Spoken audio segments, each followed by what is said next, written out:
Hello, my dear friends. Mike Shreeve here, founder and head troublemaker of the No Pants Project. You are listening to episode 58 of the No Pants Show. We're going to be talking about the 3 different ways to add passive income into your business, regardless of where you are. So whether you're just starting out, whether you're at side hustle mode, whether you are making enough money that you could go full-time, but you're struggling with consistency, or whether you're at the sort of higher end of freelancers doing $20,000 to $30,000 a month, and you're looking at what's the next thing that I should do. Now, before we get into passive income and the 3 different ways, we need to have a little moment of discussion together, okay?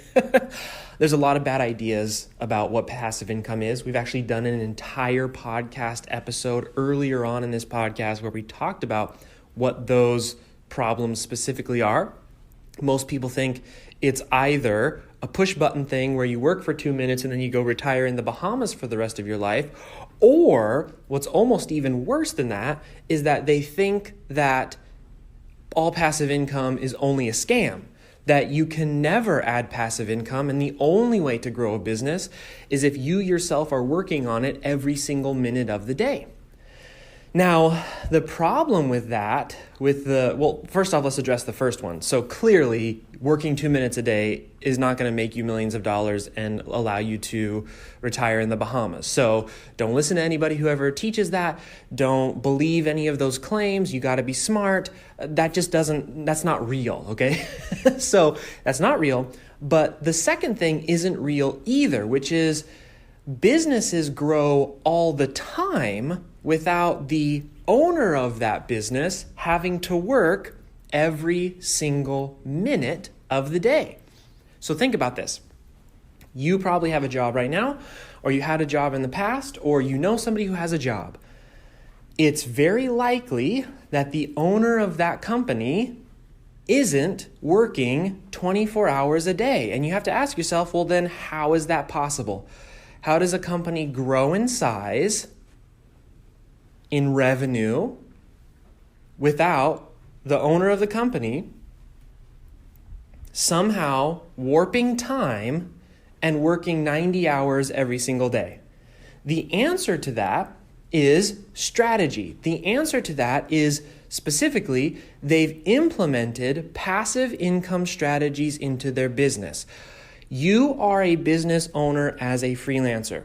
I don't care whether or not you include passive income, or whether or not you're side hustling, or whether or not you're doing this full time. As a freelancer, you are legally a business owner. So you have to get out of the employee mindset. The employee mindset is, I receive a check for the work that I do specifically.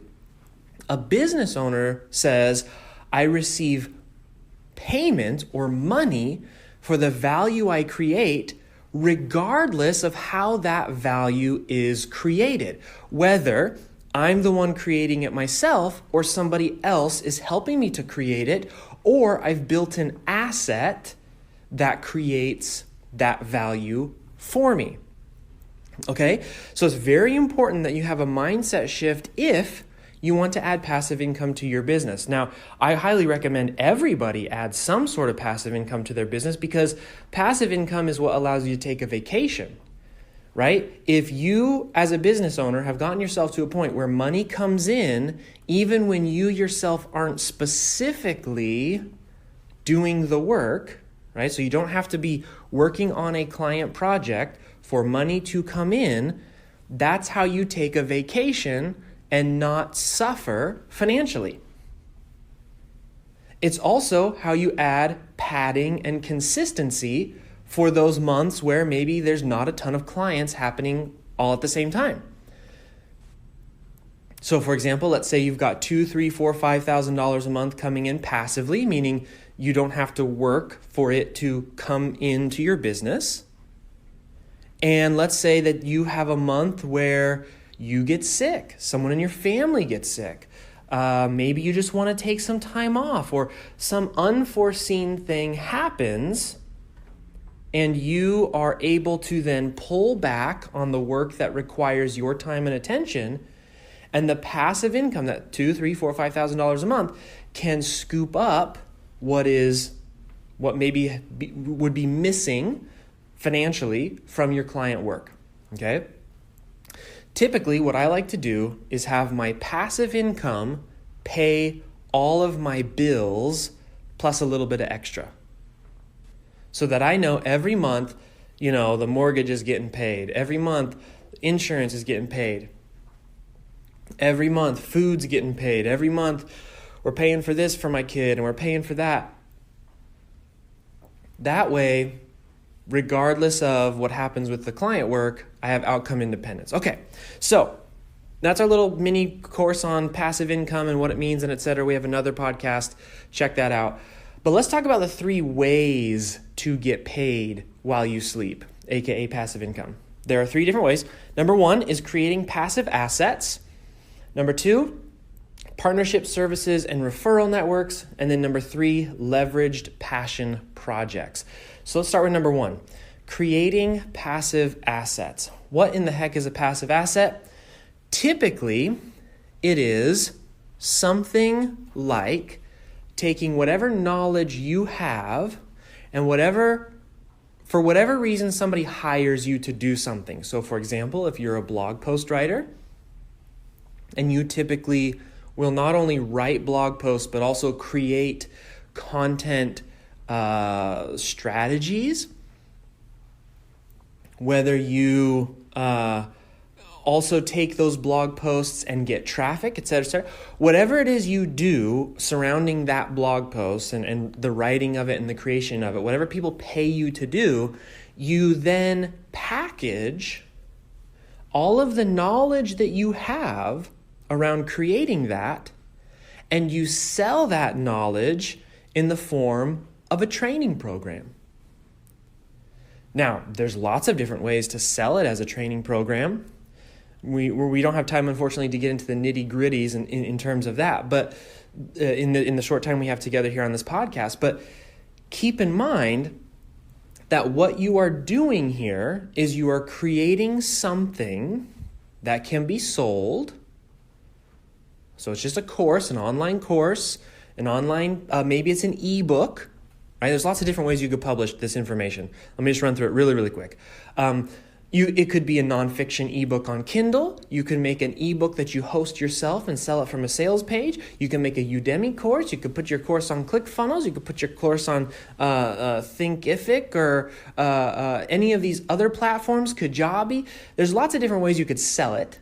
Right? You could also, if what you sell is very, very popular, you could even monetize it by creating YouTube videos and having a really successful YouTube channel that displays ads. Although, to be honest, I wouldn't recommend that as a general rule, because most things that freelancers get paid for aren't popular enough to get the views required to actually make money from YouTube. Everyone thinks everyone on YouTube is rich. I highly recommend you go search how much YouTube paid me for 1 million views.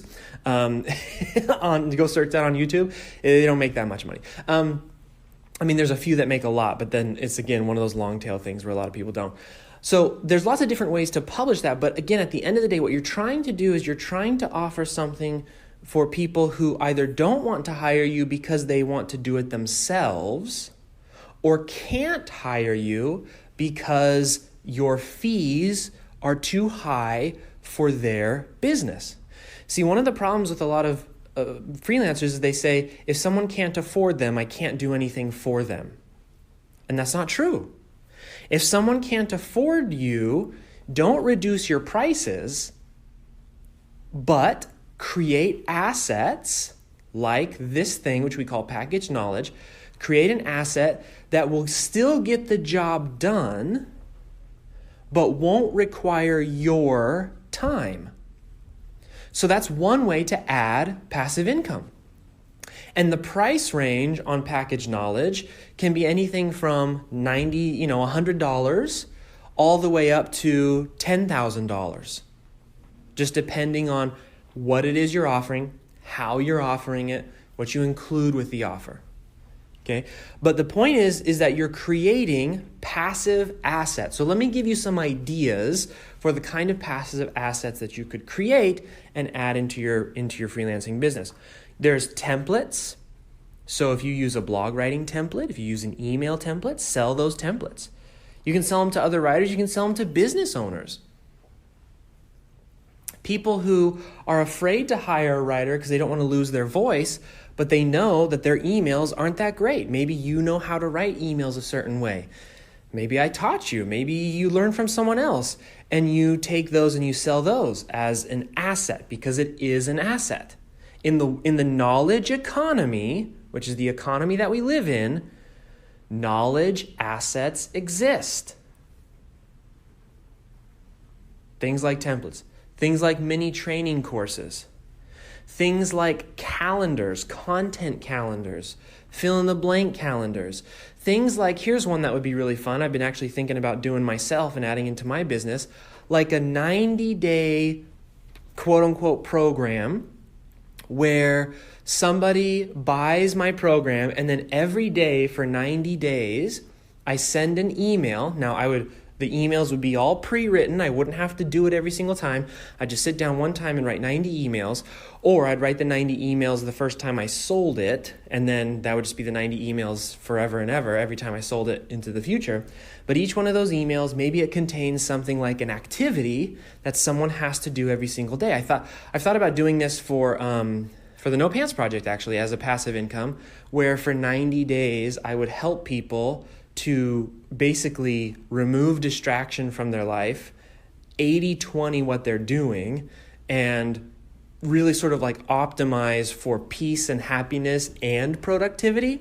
And that over 90 days, what would happen is every single day you'd get an email from me and you'd do an activity that would move you towards. So for example, day 1, turn off all your social media. Day 2, download this app, which is the app I use for such and such. Day 3, do this. Day 4, watch this, that kind of thing. So that is category 1 of passive income. If you enjoy teaching, if you enjoy creating tools, if you enjoy helping others, you should not wait until your company is too big, not wait until you're making a ton of money, but as soon as possible, consider how you could add a passive income opportunity like this into your business. All right, so that's number 1, creating the assets, all right? Passive assets. Number 2, the second way to add the passive income is partnership, services, and referral network. So here's what I mean. Most companies, like we talked about earlier, the owner isn't working a bajillion more hours than there are in the day, right? He hasn't figured out how to time travel. So how most business owners add passive income is they add people. So let's say you're starting a business selling apples on the side of the road. One of the things you can do if you're the owner of this business selling apples from the side of the road, is hire someone else to be the cashier and salesperson while you go pick more apples. Now, what happens? Well, maybe before, when you were picking the apples and selling them, you got paid $1 an apple. But when you hire a cashier, you have to pay that cashier 25 cents an apple. So now you're only making 75 cents an apple. And a lot of people say, oh no, I'm losing money because I've added someone onto this team and now I'm not making as much per apple. But what you've actually done by hiring a cashier is you can now go pick 3 times as many apples. So yes, maybe you're making 75 cents an apple, but now you have 3 times as many apples to sell. And maybe your cashier is actually a little bit better than you at selling those apples. And so she's able to sell twice as many as you did in the same amount of time. Now, you hire someone else to pick the apples. And now it costs 25 cents per apple to get picked. And you think, oh no, I'm only making 50 cents per apple. But now what has happened? You're picking 3 times as many apples as a company, okay, as a collection of humans. 3 times as many apples are being picked. Twice as many are being sold. And so at the end of the day, you are making at least as much, if not more, than when you were doing it all yourself. But here's the best part. One, you don't have to show up anywhere now for that 50 cents per apple to come into your life. And by life, I mean bank account. And number two, because you aren't the one having to do all of the work, it functions continuously without you. In other words, it grows independent of you as the business owner. So when we're talking about the second way to add passive income, there are ways for every single freelancer to add people into the equation to do exactly what I just said. Sometimes one of the things you can do, and this is one of the benefits of being inside of our coaching program, and it's something I should probably encourage more in our program because it only happens every once in a while. But for example, one of our students has said that she loves talking to people and connecting to people.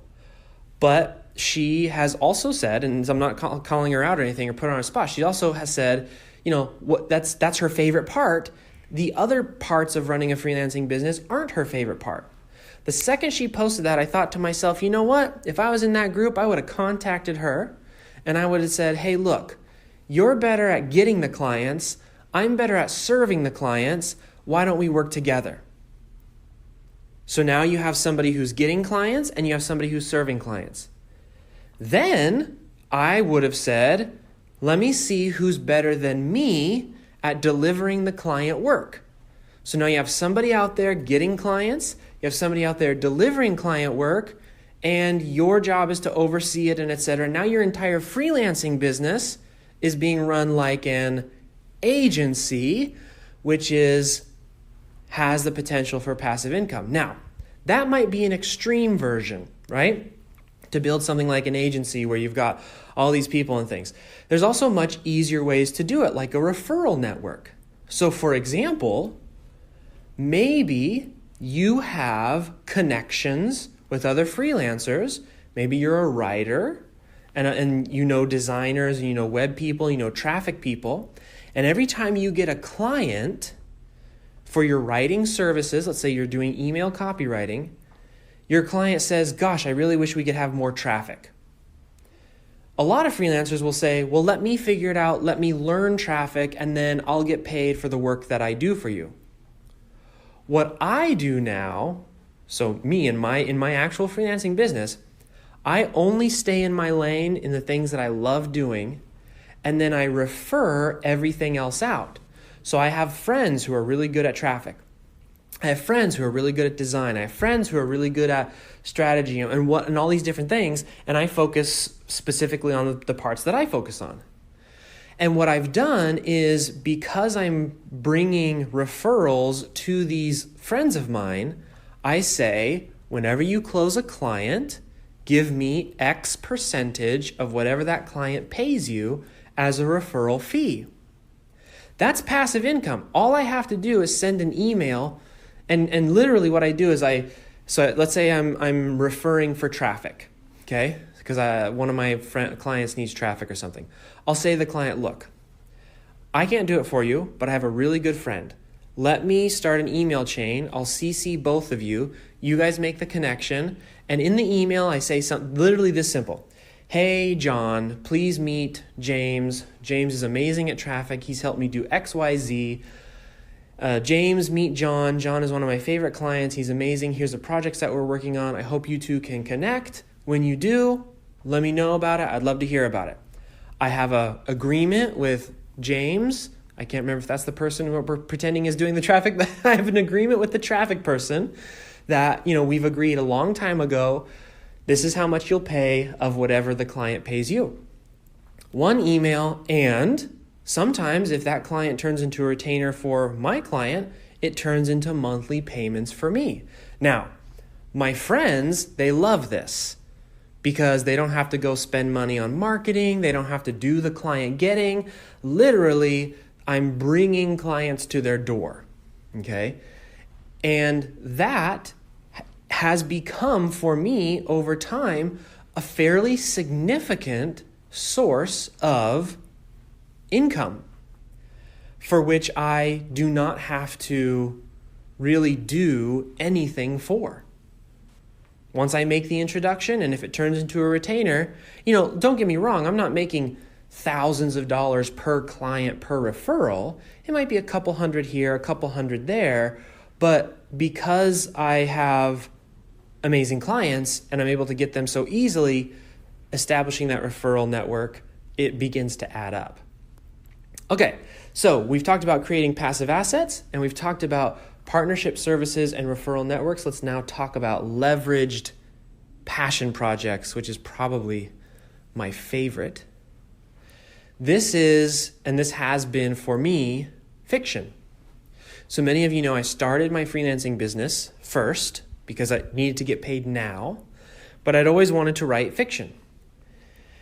And what I did is when I got my freelancing business to a certain point where I had balance, where I wasn't working insane hours, I used the spare time. In my case, I freelance every other week, so I don't even freelance 4 weeks out of the year or 4 weeks out of the month. I used every other week to make significant headway by working on projects, aka fiction, that I wouldn't have been able to work on otherwise.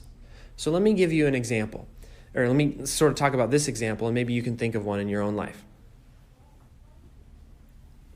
So here's the problem with self-publishing fiction. It takes a really long time. So to write a good book, I think I'm pretty fast. It takes me about 6 weeks to write a really good book. And I would say I'm very much in the style of pulp magazines.